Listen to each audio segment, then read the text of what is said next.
ఓటీటీలో మీకు సినిమా చేస్తాం రాకుండా చేసుకున్నాం. కాబట్టి ఇలాంటి సినిమాలకి రాంబాబు ప్రభు నాకు చాలా ఇంట్రెస్టింగ్ ఉంది. మా సినిమాలకు మీరు రివ్యూలు రాస్తారు. ఇప్పుడు మీ సినిమా 23 రోజులు నేను చూసి నేను రివ్యూ రాయాలి. నేను పాజిటివ్గా చెప్తున్నాను, నెగిటివ్గా అంటే మీరు రాంబాబు గారు అండ్ ప్రభు గారు వచ్చి నన్ను ఇన్వైట్ చేసినప్పుడు నాకు అంటే ప్రభు గారు రెగ్యులర్గా కలుస్తుంటారు, రాంబాబు గారు కేవీఆర్ వాక్లో కలుస్తుంటారు, అప్పుడప్పుడు పిలిచి మాట్లాడుతుంటాను. అలాగే సరిగ్గా ఒక చిన్న సినిమాకి ఎగ్జిక్యూటివ్ ప్రొడ్యూసర్ చేస్తానని చెప్పడం జరిగింది. అంటే మీరు ఇన్ని రోజులు ఒక సినిమాని చూసి ఇక్కడే ప్రేక్షకులా కూర్చి బయటకు వచ్చి ఆ సినిమాని అనాలిసిస్ చేసి రివ్యూలు రాస్తారు. నేను ఎప్పుడు చాలా మీటింగ్లలో రివ్యూస్ రాసే వాళ్ళు అడుగుతుంటాను, స్క్రిప్ట్ ఇస్తాను మీరు చెప్పగలుగుతారా అని. నిజంగా ఇప్పుడు ఆ ఎక్సైట్మెంట్ ఉన్నది. మీరు తీశారు కాబట్టి, మీరు దీంట్లో పార్ట్ అయ్యారు కాబట్టి ఇప్పటివరకు చూస్తుంటే కాంటెంట్ చాలా పాజిటివ్ ఉంది. ఇంతమంది కొత్త వాళ్ళ వెనకాల మీరుండి కంప్లీట్ చేశారు కాబట్టి చూడాలి. నాలాంటి వాళ్ళు నిర్మాతలు, సో మీడియా వాళ్ళు సపోర్ట్తో ఈరోజు వస్తున్న సినిమాని మంచి సినిమా అయితే మనం ముందుకు వచ్చి సపోర్ట్ చేయాలి. ఇలాంటి చిన్న సినిమాకి నేను ఫస్ట్ పర్సన్గా ఉంటాను. ఇలాంటి చిన్న సినిమాని సపోర్ట్ చేయాలి. రాంబాబు గారు అండ్ ప్రభు గారు థ్యాంక్ యూ. అంటే మీ అందరికీ తెలిసిన చిన్న సినిమా ఇంట్రెస్టింగ్ ఉందంటే నేను సపోర్ట్ చేయాలని ఎప్పుడు కోరుకుంటాను. మేము వచ్చింది అక్కడి నుంచే కాబట్టి. So all the best. నాకు సినిమా ఎప్పుడు చూపిస్తారు?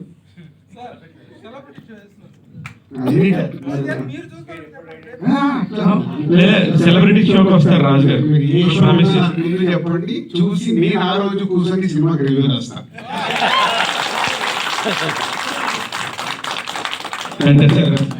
రివ్యూవర్స్ సినిమాకి రివ్యూ రాస్తామని చెప్పేసి దిల్రాజు గారు చెప్పడం రియల్లీ ఫీలింగ్. నిజంగా కూడా ఒక రెడీమేడ్ సినిమాని మేము తీసుకున్నాం. ప్రొడక్షన్ డే 1 నుంచి మా ఇన్వాల్వ్మెంట్ లేదు. మొత్తం సినిమా అయిపోయిన తర్వాత ప్లగ్ అండ్ ప్లేగా ఉన్నటువంటి దశలో మేము తీసుకొని సినిమాలో ఉన్నటువంటి గుడ్ కంటెంట్ మేము స్మెల్ చేయగలిగాము. అందువల్ల చేసిన తప్ప లోపల ఎవరైనా ఉంటే కూడాను. రామ్ చక్ర గారు మీరు 4 సార్లు చెప్పారు దిల్ రాజు గారు అడ్వాన్స్ ఇస్తారు, దిల్ రాజు గారు అడ్వాన్స్ ఇస్తారు. నేను అలా ఎప్పుడు అడ్వాన్స్ ఇవ్వనండి. మీకు ఒక క్లారిటీ కొత్త వాళ్ళకి ఇస్తా.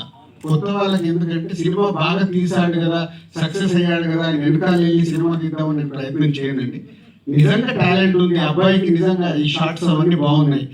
కమర్షియల్ ఎలా ఉన్నా ఎలా లేకున్నా ఆయన వర్క్ నాకు నచ్చితే నేను పిలిచి ఛాన్స్ చేస్తాను. అడ్వాన్స్ ఇస్తారు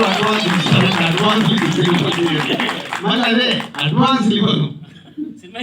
అలా ఇస్తే నేను ఎప్పుడు వెనకకి వెళ్ళిపోయేవాడిని. ఇంకా ఉన్నానంటే కొంచెం కాంటెంట్ నమ్ముకొని చేస్తున్నాను కాబట్టి. దిల్రాజు గారి ఆశీస్సులే అడ్వాన్స్, మించే ఆయన అభినందనలే advance. Let us not measure it in the form of currency, in the form of encouragement point of view చూసుకోవచ్చు.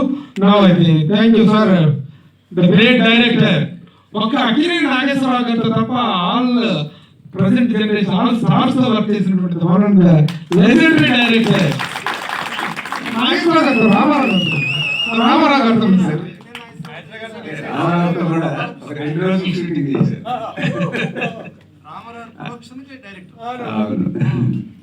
అందరికీ నమస్కారం అండి. మొదటిగా కొత్త వాళ్ళతో తీసిన రేవు సినిమా పెద్ద హిట్ అవ్వాలని మనస్ఫూర్తిగా కోరుకుంటున్నాను. All the best. Dil Raju గారు చెప్పినట్టు హిట్ అవ్వాలంటే మీ ప్రోత్సాహం కూడా ఉండాలి. తర్వాత మా మురళి, నేనంటే చాలా అభిమానంగా ఒక 10-15 సంవత్సరాల నుంచి అమెరికాలో ఉన్నా కూడా ఎప్పుడు ఫోన్ చేయడం, నా సినిమాలు చూసి ఈ సినిమా చూస్తున్నాను సార్ అనేది చాలా అక్కడే వ్యాపారాలు చేసుకుంటూ సినిమా మీద అభిమానంతో ఈ సినిమా చూసి ఈ సినిమాని కొన్నాడు. ఈ నమ్మకం డెఫినెట్గా ఒమ్ము కాకుండా పెద్ద హిట్ అవ్వాలని మనస్ఫూర్తిగా కోరుకుంటున్నాను. Thank you very much.